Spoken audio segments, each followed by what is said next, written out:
오늘은 생각나게 하라라는 제목으로 하나님의 말씀을 선포하겠습니다. 오늘 본문 전반부를 보시면 베드로는 자신의 마지막 때가 임박했다는 사실을 직감하고 있었던 것 같습니다. 14절, 15절의 표현들을 한번 보시면 나도 나의 장막을 벗어날 것이 임박한 줄 알미라. 15절 말씀도 보시면 내가 힘써 너희로 하여금 내가 떠난 후에라도 라고 하면서 베드로는 계속해서 자신의 죽음을 암시하고 있다는 것을 볼 수 있죠.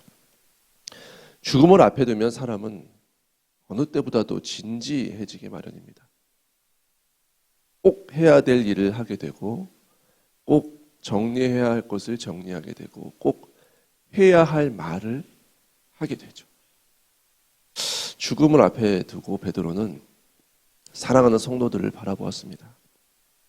당시 교회는 많은 거짓 교사들이 판을 치고 있었습니다. 예수님의 다시 오심 이런 말은 헛소리다. 그러니 듣지 말고 너희 하고 싶은 걸 하고 살아라. 이런 이야기를 떠벌리고 다니는 사람들이 교회 안팎으로 많이 있었다는 것입니다. 그 결과 많은 성도들의 신앙이 흔들리고 있었습니다. 베드로는 이런 상황들을 바라보면서 이것을 방치할 수가 없었습니다. 그래서 오늘 이 말씀을 기록하게 된 것입니다. 현대를 살아가는 우리에게도 거짓 교사들은 여전히 있습니다. 예전보다 더 교묘한 수단으로 우리를 미혹하고 있다는 것입니다. 현대 사회는 나라는 가치를 굉장히 중요하게 생각합니다. 내가 중요하다. 나를 소중히 여겨라. 이런 말들을 계속해서 전달합니다. 나의 행복, 나의 신념, 나의 가치를 존중해야 한다, 소중히 여겨야 한다. 얼핏 들으면 참 좋은 이야기 같습니다. 그렇죠? 참 휴머니즘 같은 이야기. 그렇지, 나를 소중히 해야지. 이게 참 중요하지. 이렇게 생각이 됩니다. 하지만 그런 말들에 우리가 계속해서 휘둘리게 될 때, 둘러싸이게 될 때 어떻게 됩니까? 우리의 영혼 속에 하나님의 자리가 점점 사라지게 되는 것입니다. 그리고 그 자리에 무엇이 자리하게 되죠? 내가 자리하게 된다는 것입니다. 이것을 깨달아야 한다는 것입니다. 이것이 사단의 교묘한 계략이라는 것이죠. 우리는 가장 교묘하고 위험한 우상과 어찌 보면 싸움을 하고 있는 것이 아닌가 생각됩니다. 내 자신의 우상화를 사단은 노리고 있다는 것입니다. 베드로는 이렇게 흔들리는 거짓 교사들에게 흔들리는 성도들을 향해서 마지막 메시지를 전하고 있는 것입니다. 2000년 전이나 오늘이나 여전히 그럴듯한 거짓 말들에 휘둘리는 성도들을 향해서 베드로는 외치고 있습니다. 무엇이라고 외칩니까? 이런 우리의 믿음을 근간을 흔드는 이런 교묘한 세상의 술수들, 사단의 계략들에 대해서 무엇으로 맞서라고 합니까? 12절에서 15절 말씀을 쭉 보시면 특정한 한 표현이 계속해서 반복되고 있다는 사실을 볼 수 있습니다. 12절부터 보실까요? 항상 너희에게 생각나게 하려 하노라. 생각나게 하려 하노라. 13절도 보시면 너희를 있게와 생각나게 함이 옳은 줄로 여기노니. 15절도 보시면 어느 때나 이런 것을 생각나게 하려 하노라. 베드로 해결책은 무엇입니까? 생각나게 하는 것입니다. 생각나게 하는 것. 너희의 마음속에 항상 생각나게 하라. 어느 때나 생각나게 하라. 생각나게 하는 것입니다. 그런데 무엇을 생각나게 하라는 것일까요? 첫째는 16절 말씀을 읽고 나누겠습니다. 다 함께 읽겠습니다. 우리 주 예수 그리스도의 능력과 강림하심을 너희에게 알게 한 것이 교묘히 만든 이야기를 따른 것이 아니요 우리는 그의 크신 위엄을 친히 본 자라. 우리가 생각해야 할 건 무엇입니까? 첫째로 예수 그리스도의 능력과 강림하심이라는 것입니다. 더 간단하게 말하면 무엇일까요? 무엇을 생각하라? 우리 주 예수 그리스도를 생각하라는 것입니다. 예수님을 생각하라. 예수를 생각하라. 세상의 유혹과 시험을 이기는 왕도는 단순합니다. 날마다 예수님을 우리의 마음속에 생각나게 하는 것입니다. 떠올리는 것입니다. 그분을 오랫동안 바라보는 것입니다. 그래서 16절을 보면 베드로가 소리 놓아 외치는 것입니다. 예수님에 관한 모든 것은 사실이다, 진리다. 그러니 성도들이여 주님이 하신 말을 생각하라. 주님이 하신 삶을 바라보라. 그 믿음을 날마다 굳게 하라. 이것이 우리 모두를 지키는 길이다. 외치는 것입니다.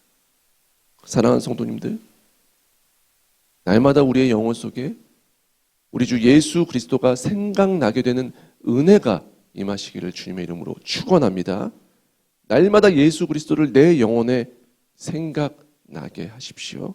이것이 성도에게 주어진 길이요 진리요 생명의 길임을 늘 기억하실 수 있는 우리 성도님들의 삶의 걸음 되시기를 주님의 이름으로 간절히 축원합니다. 두 번째입니다. 성경 말씀을 날마다 생각나게 하는 것입니다. 성경 말씀입니다. 19절 말씀을 보면 베드로는 무엇이라고 합니까? 더 확실한 예언이 있다고 합니다. 더 확실한 예언. 그 예언이 무엇일까요? 더 확실한 예언. 20절 말씀을 보실까요? 바로 성경의 모든 예언.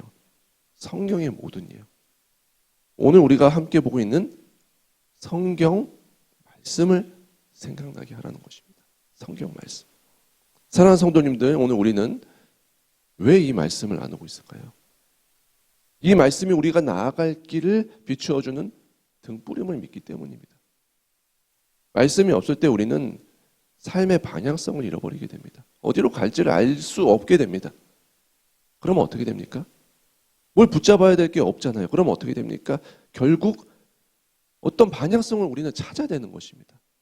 그러면 세상의 말들을 듣게 되는 것입니다. 인간은 그렇게 연약한 존재이기 때문입니다. 그러면 휘둘리게 되는 것입니다. 그러니 때마다 시마다 우리는 무엇을 생각나게 해야 합니까? 우리의 삶 속에 무엇을 떠올려야 합니까?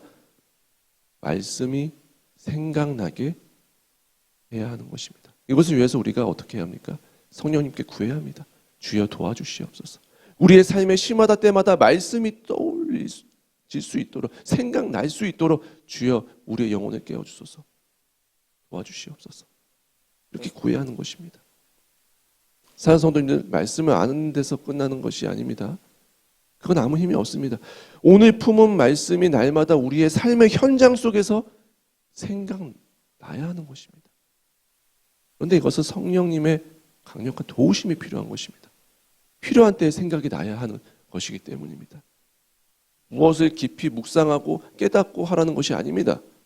말씀이 필요할 때 생각나는 것이 중요한 것입니다. 그 말씀이 그대로 생각나야 합니다. 그러면 그 말씀의 힘이 우리의 삶에 작용하는 것입니다. 그러니 성령님께 구하십시오. 무엇을 구해야 합니까? 첫째는 주여 생각나게 하여 주시옵소서. 예수 그리스도를 주여 생각나게 하여 주시옵소서. 오늘 우리에게 주신 주의 말씀을 구해야 하는 것입니다. 사랑하는 성도님들을 축복합니다. 날마다 우리 주 예수 그리스도를 그리고 우리에게 주신 생명의 말씀을 생각나게 되는 은혜가 임하시고 오늘 이 진리의 말씀에 아멘으로 화답하시고 사모하셔서 붙드셔서 우리 주 예수 그리스도의 능력의 이름과 말씀으로 승리하시는 매일의 하루하루의 삶이 되시기를 주님의 이름으로 간절히 축원합니다. 주신 말씀 가지고 함께 기도하겠습니다.